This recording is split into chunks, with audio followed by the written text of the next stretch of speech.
வணக்கம். ஆகாஷ்வாணி மாநில செய்திகள் வாசிப்பவர் சாந்தி ரமேஷ். தலைப்புச் செய்திகள். தேசிய ஜனநாயக கூட்டணியின் குடியரசு துணைத் தலைவர் வேட்பாளர் திரு சி.பி. ராதாகிருஷ்ணனை ஒருமனதாக தேர்ந்தெடுக்க எதிர்க்கட்சிகள் ஆதரவளிக்க வேண்டும் என்று பிரதமர் திரு நரேந்திர மோடி கேட்டுக்கொண்டுள்ளார்.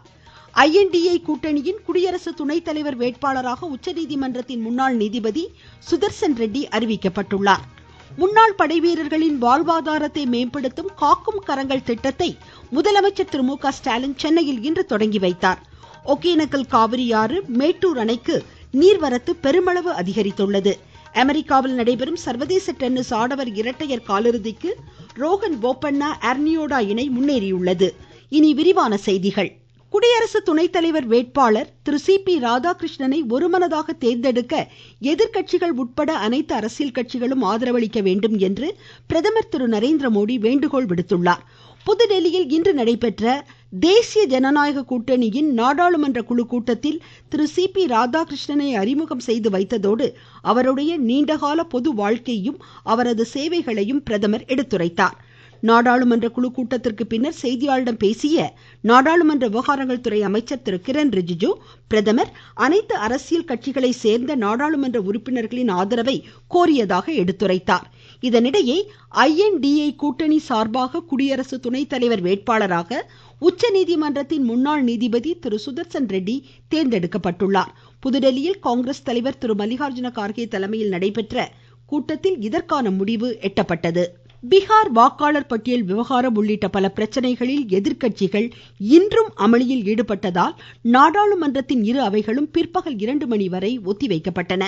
மக்களவை இன்று கூடியதும் அரசியல் சாசனத்தின் 8வது அட்டவணையில் இடம்பெற்றுள்ள 22 மொழிகளிலும் உறுப்பினர்கள் அலுவல் நடவடிக்கைகளை தெரிந்து கொள்வதற்கான மொழிபெயர்ப்பு வசதிகள் செய்யப்பட்டுள்ளதாக அவைத்தலைவர் திரு ஓம் பிர்லா தெரிவித்தார். இதனைத் தொடர்ந்து பீகார் வாக்காளர் பிரச்சனையில் எதிர்க்கட்சிகள் முழக்கம் எழுப்பியதால் நிலவிய அமளி காரணமாக மக்களவை முதலில் நண்பகல் வரையிலும் பின்னர் பிற்பகல் 2 மணி வரையிலும் ஒத்திவைக்கப்பட்டது.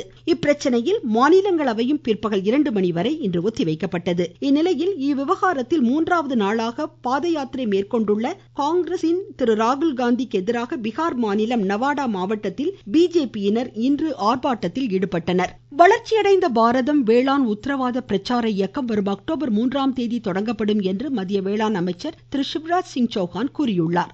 மக்களவையில் துணை கேள்விகளுக்கு இன்று பதிலளித்த அமைச்சர், இந்த இயக்கத்தின் கீழ் விவசாயிகள் மற்றும் வேளாண் விஞ்ஞானிகள் இடையிலான நேரடி கலந்துரையாடல் வரும் அக்டோபர் 18ஆம் தேதி வரை நடைபெறும் என்று குறிப்பிட்டார். ஆயிரக்கணக்கான விஞ்ஞானிகளும் வேளாண் அலுவலர்களும் கிராமங்களுக்கு சென்று விவசாயிகளிடையே உணவு உற்பத்தியை மேம்படுத்துவதற்கான புதிய தொழில்நுட்பங்கள் குறித்து எடுத்துரைப்பார்கள் என்றும் அமைச்சர் தெரிவித்தார். கடந்த மே மாதத்தில் வேளாண் பிரச்சாரத்தின் போது 1,33,00,000க்கும் மேற்பட்ட விவசாயிகளிடம் அறிவியல் விஞ்ஞானிகள் கலந்துரையாடியதாக அவர் கூறினார். விவசாய பண்ணை தொழில்நுட்பங்கள் மற்றும் நிலையான வேளாண் வளர்ச்சிக்கான திட்டங்களுக்கு மத்திய அரசு உயர் முன்னுரிமை அளிப்பதாகவும் திரு சௌஹான் எடுத்துரைத்தார். மத்திய வெளியுறவுத்துறை அமைச்சர் டாக்டர் எஸ். ஜெய்சங்கர் 3 நாள் அரசுமுறை பயணமாக இன்று ரஷ்யா புறப்படுகிறார். இந்தியா ரஷ்யா நாடுகள் இடையிலான 26வது ஆணைய பேச்சுவார்த்தைகளில் நாளை மாஸ்கோவில் அமைச்சர் பங்கேற்கிறார். வர்த்தகம், பொருளாதாரம், அறிவியல், தொழில்நுட்பம், கலாச்சார ஒத்துழைப்பு தொடர்பான பேச்சுவார்த்தைகள் இதில் முக்கியமாக இடம்பெறுகின்றன.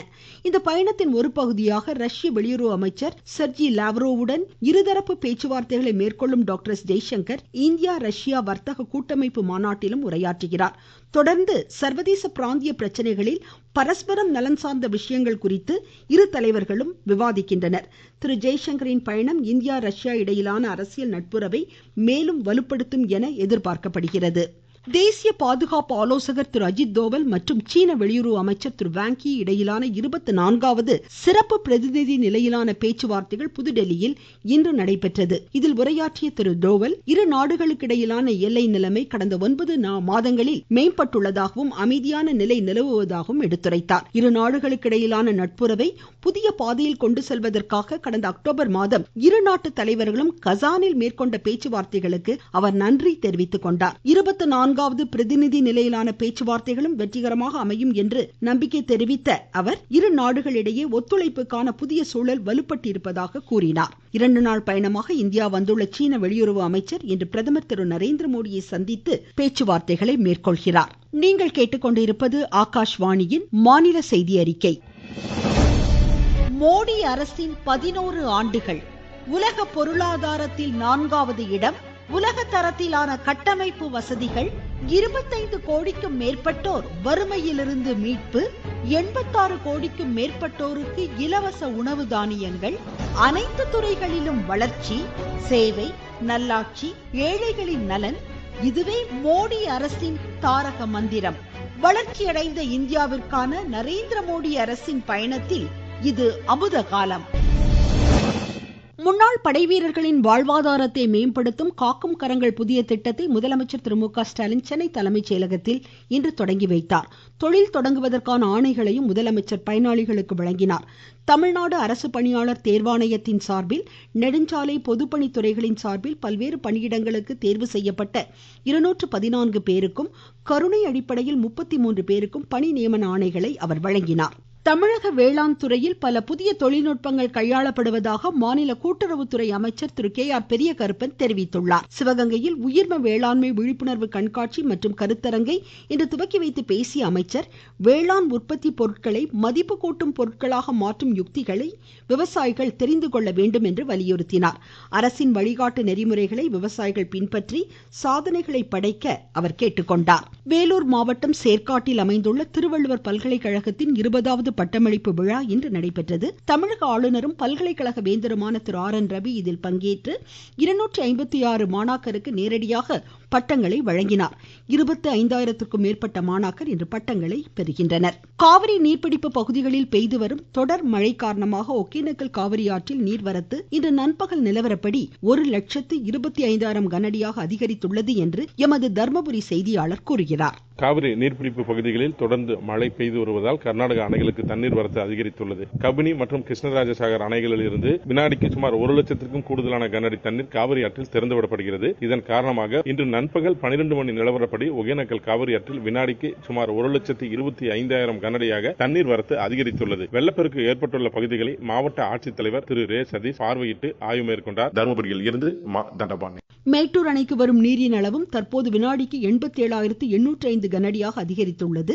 அணையிலிருந்து 50,000 கனஅடி தண்ணீர் வெளியேற்றப்படுகிறது. அணையின் நீர்மட்டம் 117.45 அடியாகும். ஈரோடு மாவட்டம் பவானிசாகர் அணையிலிருந்து 7,400 கனஅடி உபரி நீர் வெளியேற்றப்பட்டு வருவதால் கரையோர மக்கள் பாதுகாப்பாக இருக்குமாறு மாவட்ட நிர்வாகம் அறிவுறுத்தியுள்ளதாக எமது செய்தியாளர் கூறுகிறார்.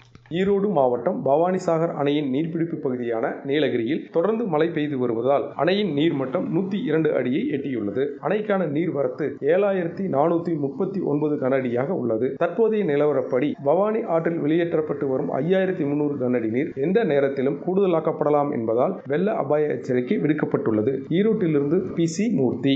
நாகை துறைமுகத்தில் 2வது நாளாக 1ஆம் எண் புயல் எச்சரிக்கை கூண்டு ஏற்றப்பட்ட நிலையில் கடல் காற்று அதிகமாக இருப்பதால் மீனவர்கள் கரை திரும்பிய வண்ணம் உள்ளதாக எமது செய்தியாளர் தெரிவிக்கிறார். வங்கக்கடலில் ஏற்பட்டுள்ள குறைந்த காற்றழுத்த தாழ்நிலை காரணமாக நாகை துறைமுகத்தில் 2வது நாளாக 1ஆம் எண் புயல் எச்சரிக்கை கூண்டு ஏற்றப்பட்டுள்ளது. இதனால் துறைமுகத்திலிருந்து வெகு தொலைவில் புயல் மையம் கொண்டுள்ளது என அறிவுறுத்தப்படுகிறது. புயல் சின்னம் காரணமாக கடலில் வெகு தொலைவில் உள்ள மீனவர்களும் கரை திரும்பிய வண்ணம் உள்ளனர். இதுபோல காற்றின் வேகம் அதிகரித்து தரைக்காற்று வீசி வருகிறது. இந்த புயல் சின்னத்தினால் இலங்கை காங்கேசன்துறை நாகை இடையிலான பயணிகள் கப்பல் போக்குவரத்தில் எந்த மாற்றமும் இல்லை. வழக்கம் போல கப்பல் போக்குவரத்து நடைபெறுகிறது. நாகையில் இருந்து செல்வன் ஜெபராஜ். கன்னியாகுமரி மாவட்டத்தில் இந்திய கடல்சார் ஆய்வு மையம் மஞ்சள் எச்சரிக்கை விடுத்துள்ள நிலையில் ஆரோக்கியபுரம் முதல் நீரோடி வரை உள்ள கடல் பகுதிகளில் 2 மீட்டர் உயரத்திற்கு ராட்சத அலைகள் உருவாகக்கூடும் என்று தெரிவிக்கப்பட்டுள்ளது. சுற்றுலா பயணிகள் கடலில் இறங்க வேண்டாம் என்றும் மீனவர்கள் பாதுகாப்பாக இருக்குமாறும் அறிவுறுத்தப்பட்டுள்ளனர். அமெரிக்காவில் நடைபெறும் சர்வதேச டென்னிஸ் ஆடவர் இரட்டையர் காலிறுதிக்கு இந்தியாவின் ரோகன் போப்பண்ணா, மொனாக்கோவின் ஆர்னியோடா இணை முன்னேறியுள்ளது. முதல் சுற்றில் போப்பண்ணா இணை இட்டலி பிரான்ஸ் இணையை 6-1, 6-1 என்ற நேர் செட்களில் வென்று காலிறுதிக்கு தகுதி பெற்றது. மீண்டும் தலைப்புச் செய்திகள். தேசிய ஜனநாயக கூட்டணியின் குடியரசு துணைத் தலைவர் வேட்பாளர் திரு CP ராதாகிருஷ்ணனை ஒருமனதாக தேர்ந்தெடுக்க எதிர்க்கட்சிகள் ஆதரவளிக்க வேண்டும் என்று பிரதமர் திரு நரேந்திர மோடி கேட்டுக்கொண்டுள்ளார். INDA கூட்டணியின் குடியரசு துணைத் தலைவர் வேட்பாளராக உச்சநீதிமன்றத்தின் முன்னாள் நீதிபதி சுதர்சன் ரெட்டி அறிவிக்கப்பட்டுள்ளார். முன்னாள் படைவீரர்களின் வாழ்வாதாரத்தை மேம்படுத்தும் காக்கும் கரங்கள் திட்டத்தை முதலமைச்சர் திரு மு க ஸ்டாலின் சென்னையில் இன்று தொடங்கி வைத்தார். ஒகேனக்கல் காவிரி ஆறு, மேட்டூர் அணைக்கு நீர்வரத்து பெருமளவு அதிகரித்துள்ளது. அமெரிக்காவில் நடைபெறும் சர்வதேச டென்னிஸ் ஆடவர் இரட்டையர் காலிறுதிக்கு ரோகன் போப்பண்ணா ஆர்னியோடா இணை முன்னேறியுள்ளது. இத்துடன் இந்த செய்தி அறிக்கை முடிவடைந்தது.